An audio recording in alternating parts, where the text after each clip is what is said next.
¿Les pasó que durante esta cena de Navidad tuvieron conflictos con sus padres, tal vez con sus abuelos? Y muchos de estos conflictos se debieron a que uno decía que tenían un pensamiento muy moderno o muy anticuado y que tal vez en su época se vivieron de diferente manera las cosas y que no estaban viendo la perspectiva que estaba haciendo que se cambiaran de valores, que no se tomara en consideración esta forma avasallante en el que estaban corriendo los tiempos. A lo mejor sus abuelos o sus padres les dijeron, ¿qué no te das cuenta que ese maldito internet te está afectando y ves puras porquerías que no te hacen pensar de manera correcta? Pues probablemente alguno de los comentarios que tuvieron sus padres o sus abuelos tengan mucha razón en el entendido, o más bien en la sentencia, en la oración en la que señalaron que habían habido cambio de valores. Estos cambios de valores muchas de las veces en estas fiestas decembrinas son muy notorios cuando en nuestras cenas o en nuestras convivencias no podemos coincidir en los mismos términos, porque probablemente estamos hablando desde diferentes perspectivas y, como a veces lo digo, estamos hablando en diferentes idiomas. Cuando estamos hablando de cambio de valores, invariablemente tenemos que pensar en los diferentes contextos, en los diferentes espacios que generan estos valores. Y no de manera fortuita, sino resultado de todo un proceso de desarrollo humano que ha sido constantemente cambiante y constantemente adaptativo a cómo el entorno más global nos está exigiendo. El día de hoy en Humanamente les voy a hablar sobre el cambio social o los cambios sociales y el desarrollo humano. Mi nombre es Erika Claire Caicero. Muchas gracias por acompañarme aquí en este segmento de Colindancias. Quédense con nosotros.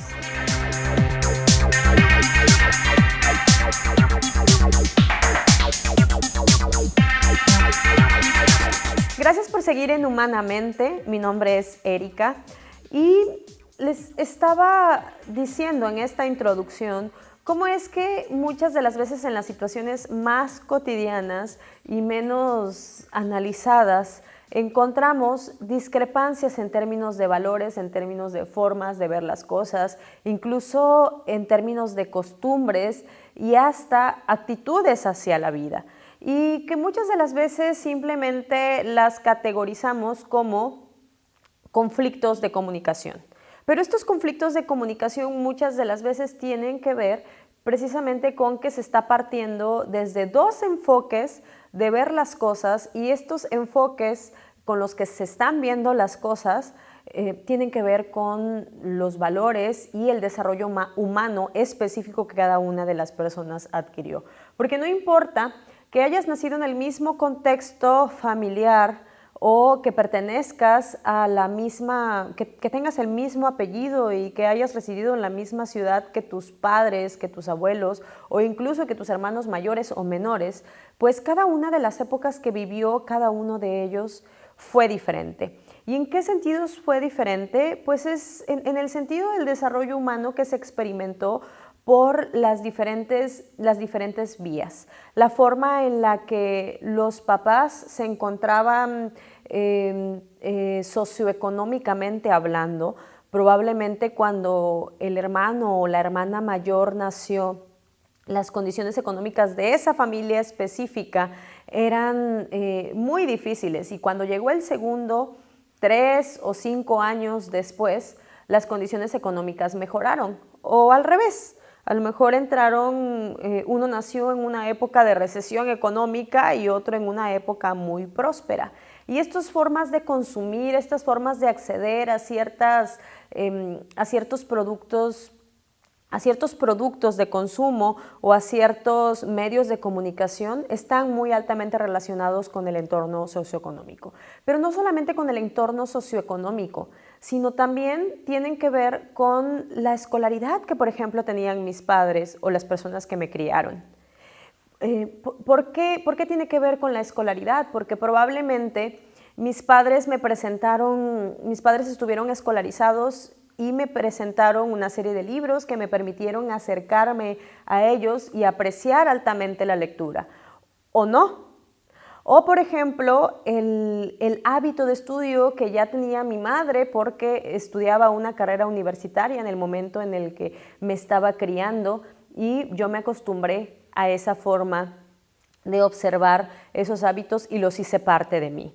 O bien, el asunto que tenga que ver con esta forma de pensar a los otros como parte de mis decisiones y que va a influir en el que yo sea una persona colectivista, por ejemplo, o al revés, un sistema familiar en el que más bien lo que se fomenta que cada quien respete su individualidad y se divida cada una de las cosas con las que se cuenta en el hogar, y a lo mejor lo que se está haciendo es que las personas se desarrollen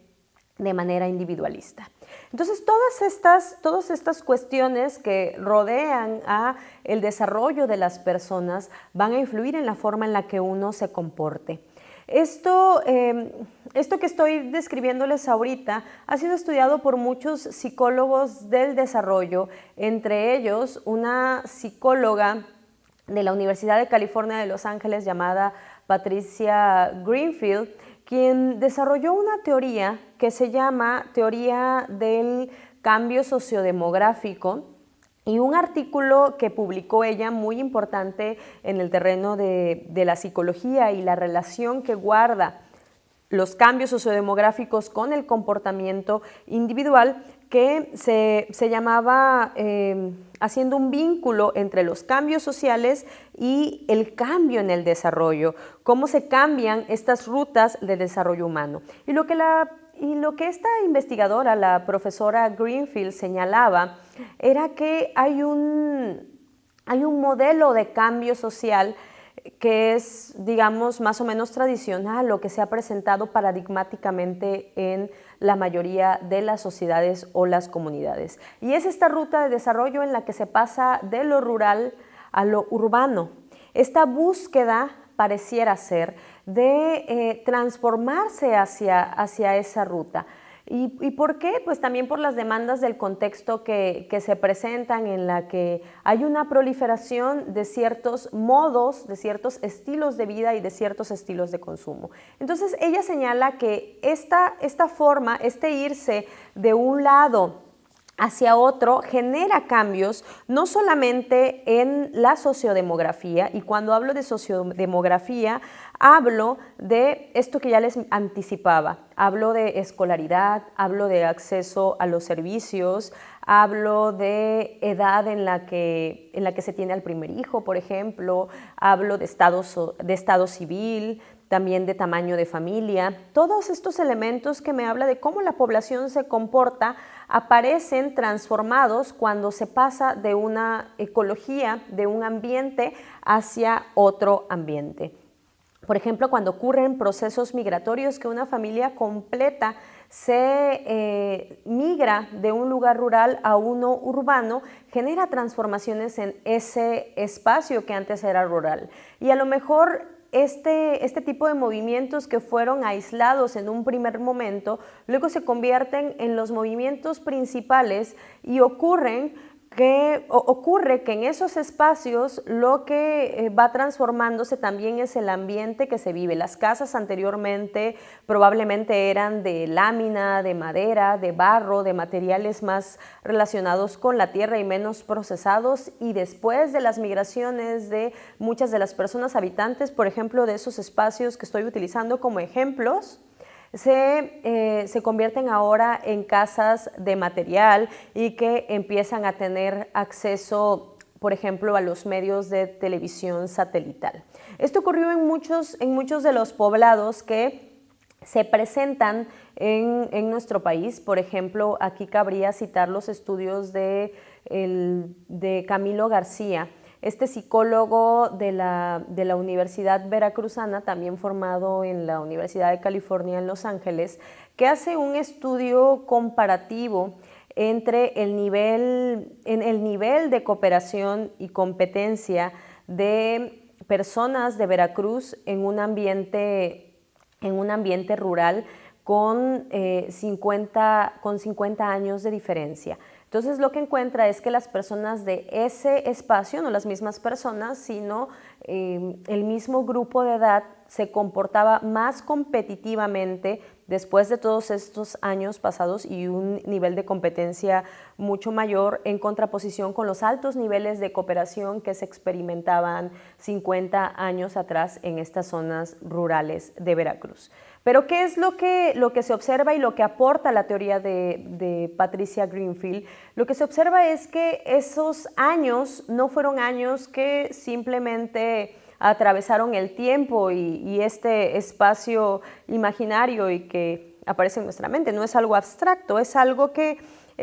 tiene que ver con una serie de transformaciones físicas, una serie de transformaciones en las conformaciones de las estructuras familiares que generaron, decía yo, que ya hubiera más personas que fueran a la escuela. Antes no había escuelas y después empezaron a haber. Ya a lo mejor solamente había una escuela a kilómetros de distancia, alguna telesecundaria, pero tiempo después, 50 años que atravesaron una comunidad determinada, por ejemplo en el estado de Veracruz,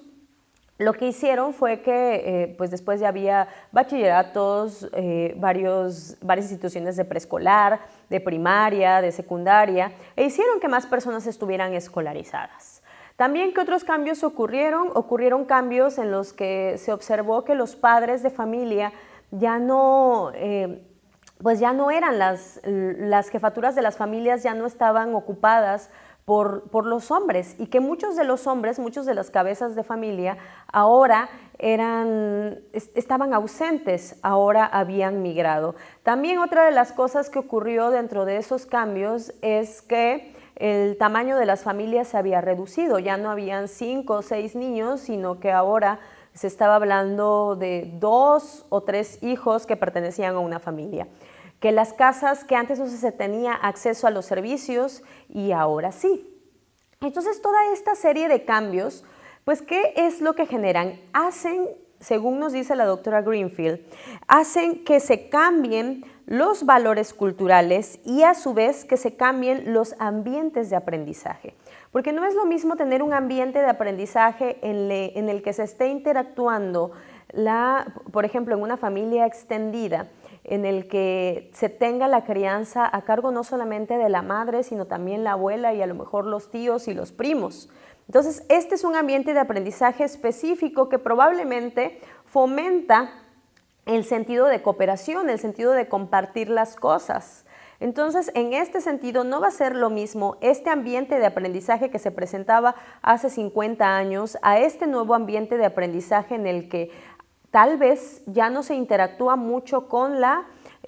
abuela, con los tíos, con los primos, porque ya no existen familias de ese tamaño a como se presentaban antes. Y a lo mejor lo que se promueve en esos entornos, repito, de aprendizaje, es más bien los comportamientos individualistas. Y esto solamente por poner un ejemplo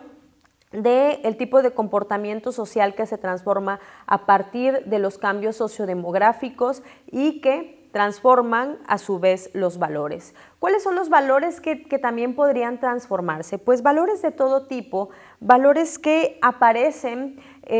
a lo mejor difundidos por la televisión, el valor por tener un auto de último modelo, el valor por adquirir ropas de marca o el valor que se transforma hacia consumir ciertas drogas a partir de cierta edad. Estos valores que se van a difundir por el acceso, por ejemplo, a ciertos medios de comunicación que van a promover esos mecanismos de consumo. Entonces, de ahí que se presenten en estos contextos las transformaciones y el resultado pueda ser en muchos de los casos esta proliferación de enfermedades mentales, este uso excesivo de las drogas y este aislamiento social que no se presenta en las comunidades, lo señalan estos teóricos. Greenfield habla de dos modelos cuando se pasa de lo rural hacia lo urbano. Habla utilizando términos de la teoría de Tönnies, que no estoy segura si lo estoy pronunciando bien, de nuevo mi alemán no me funciona, pero es como pasar del Gemeinschaft al Gesellschaft, que básicamente lo que significa es pasar de la comunidad a pasar a la sociedad. Y no se está señalando con esto que sea mejor la comunidad que la sociedad, sino simplemente se está poniendo en evidencia que en la comunidad las condiciones sociodemográficas que se presentaban promovían en mayor medida este tipo de comportamientos principalmente colectivistas y cooperadores. Y que esta transformación, que este tránsito de la comunidad a la sociedad, lo que genera también es este tránsito de lo colectivista a lo individualista. Entonces se presentan las evidencias y no solamente en este caso. Otro estudio, además del de García sobre cooperación y competencia, es un estudio que Vázquez Salgado presenta en estudiantes universitarios de primera generación. Ella hace un estudio cualitativo en el que presenta una situación problemática a alumnos que están estudiando por primera vez en sus familias la universidad y recupera esta situación problemática, esta situación hipotética de ciertos relatos de muchos estudiantes que habían vivido el conflicto intergeneracional, y no solamente intergeneracional, sino también intercultural, porque los papás les exigían a sus hijos que estaban estudiando la universidad que pasaran tiempo en actividades sociales con ellos. Entonces esto generaba cierto conflicto entre las familias y alto estrés y bajo rendimiento académico que influye en estos niveles,